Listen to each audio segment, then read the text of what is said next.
What's going on, guys? Welcome back to another GROK update. Today is December 20th. It is 10:44 p.m. on the West Coast. This is not financial advice. I'm not a financial advisor, so please do not make investments based on what I say in these videos. For real, I'm just an idiot on the internet. That's all I am. Do your own research. Take this with a gigantic grain of salt. I'm incredibly bullish on GROK.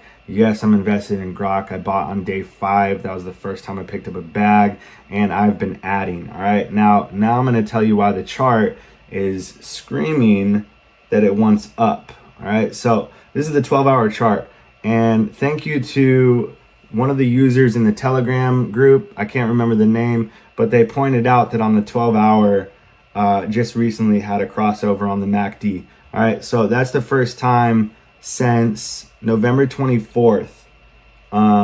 Nearly a month went by before we had a bullish crossover on the MACD for the 12-hour. Now, the MACD is just looking at two different moving averages. All right, a moving average is simply a line that shows the deviation of price action within a certain time frame. So you can look at, for instance, this is comparing the 12-day to the 26-day moving average. Now, the longer the time frame, like the 26-day, is not going to have as big of price swings or movements on the chart, not price, but valuation swings as the shorter time frame. So in any case, when you see these crossovers, just generally speaking, it signifies positive momentum.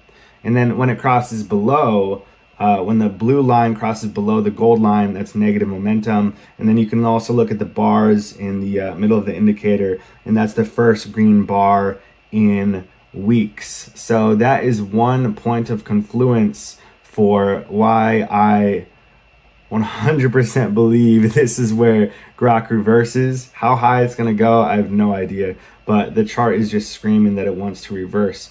And again, TA does not allow you to predict the future. It simply puts probability in your favor. And you got to put a lot of time in before you can start to recognize these things. And on top of that, before you're like actually decent at seeing what might play out. All right, so it's all about probability and thinking like, well, what if this happens? And if I see this pattern, then what's the percentage that we're going to see this type of move?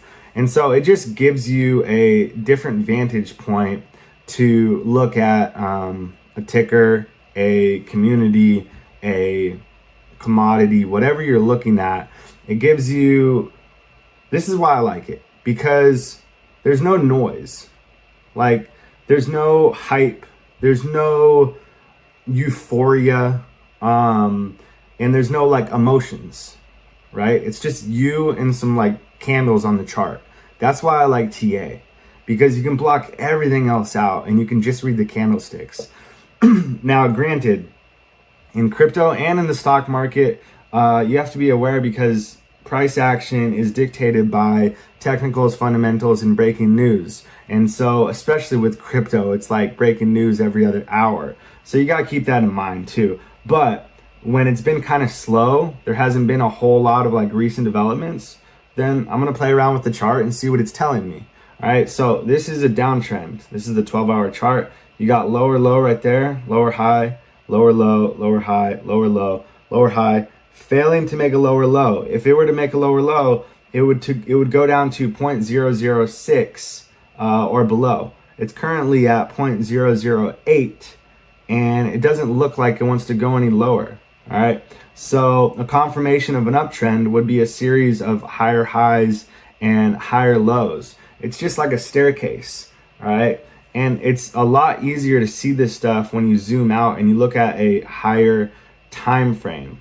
All right, so this is the 4-hour chart, and I think in yesterday's video it was something like GROK reverses here, and I still firmly believe that. I think I was just off by like a day. All right, that's not too bad in my perspective. All right, so this is the left shoulder right here. Nothing's changed with that. You have the head down at like 6.5 right there, and then you have the right shoulder right here. I think I might have put like the right shoulder right here.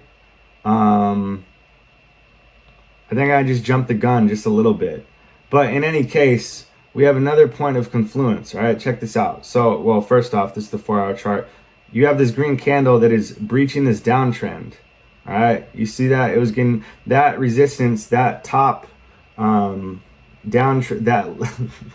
top level resistance for the downtrend was getting respected for the past 4, 8, 12, 16, 20, 24 hours. All right, now it just got broken out of right there. And then also on top of that, you have a morning doji candlestick pattern, and it's a lot more simple than it sounds. So it's simply when you have a candlestick that has a super skinny bar in the middle, and then a long wick at the top, long wick at the bottom typically, and then it's followed by a bullish candle.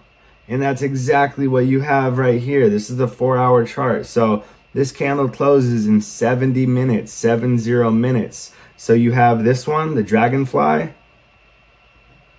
and then you have the bullish candle right after that. That signifies a reversal, and that would line up perfectly with the right shoulder of the inverse head and shoulders. Man, some of this price action is some of the cleanest that I've ever seen on stocks, crypto, currency pairs, whatever. Like, it's been fun to watch. And I didn't think I'd be like glued to the charts as much as I am, but it's just been fun to watch it.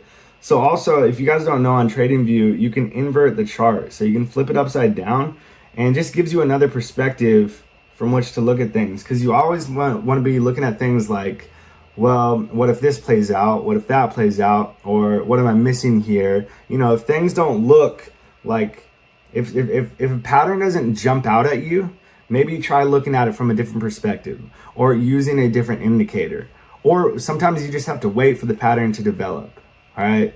So, but in any case, we flipped the chart. So what is this? This is a head and shoulders textbook. You got the neckline at 0.009. So that's telling you, if it was like this, you would probably want to sell or short it, however you want to profit from a chart falling, because it's got left shoulder, head, right shoulder. But that is upside down. And you got the neckline at 0.009.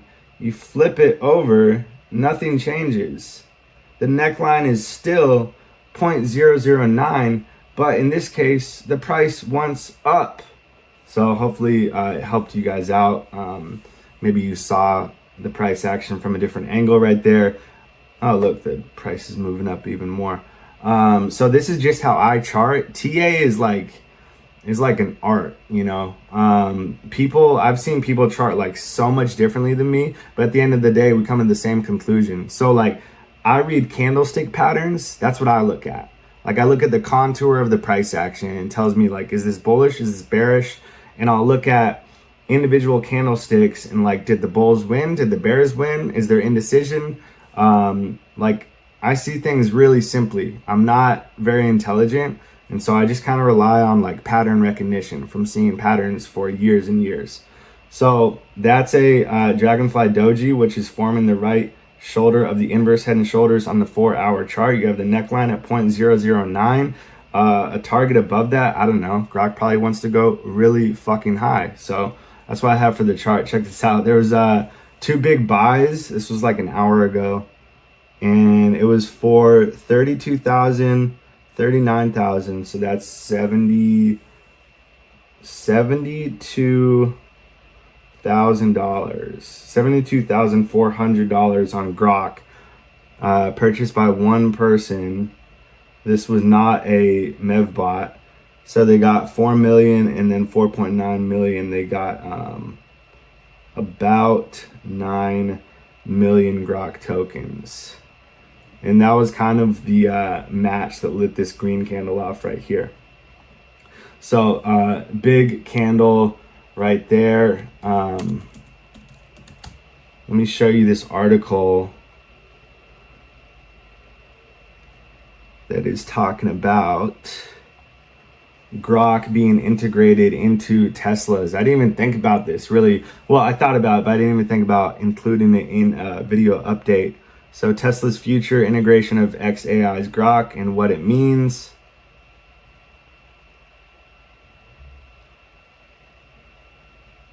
So Elon Musk said, provided our vehicle AI computer can run the model, Tesla will probably have the most usable inference compute on Earth. I have no idea what that means.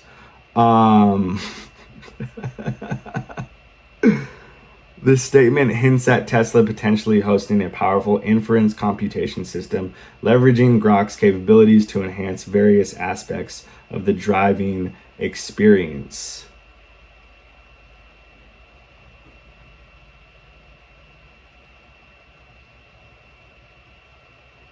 So, I mean, it would only make sense for them to integrate it. It's still very much in the beta, in the testing phase, and Elon has been very open about that, very public about that. It's still learning. I think it takes a lot of its data from X, so keep that in mind.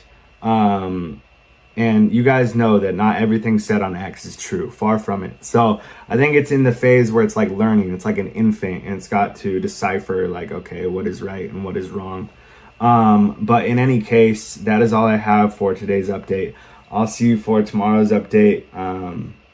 The reversal is starting. That's all I can say. So hopefully you have a beautiful night. Peace.